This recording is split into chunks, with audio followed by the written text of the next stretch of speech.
بعد ما وصل محمد علي لحكم مصر سنة 1805 بدأ يفكر في أن القوات المصرية عندها الكفاءة اللازمة إنها تدخل في صراعات مع السلطان العثماني والقوى الأوروبية، خصوصا أن السلطان العثماني نفسه استعان بمحمد علي في إخماد ثورة المورة في اليونان والقضاء على الثورة الوهابية في المملكة السعودية. مش بس كده، بل والأدهى إن مصر نجحت في احتلال جزيرة كريت في البحر الأبيض المتوسط، ونجح محمد علي في ضم السودان والنوبة للحكم المصري. واستمرت القوات المصرية في الحجاز لفترة كبيرة، وهنا بدأت القوى الاستعمارية الأوروبية تقلق من خطورة محمد علي.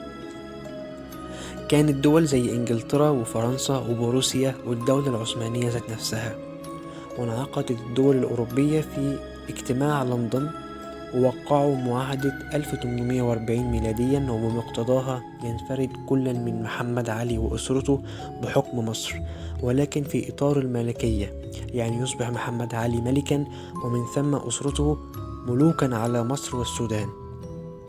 ولكن تظل مصر تحت الحكم العثماني اسميا وصوريا فقط، وتدفع الجزية السنوية للسلطان، وألا يزيد الجيش عن 18 ألف جندي، وتغلق الترسانة الحربية اللي كانت تستخدمها في صناعة السفن الحربية.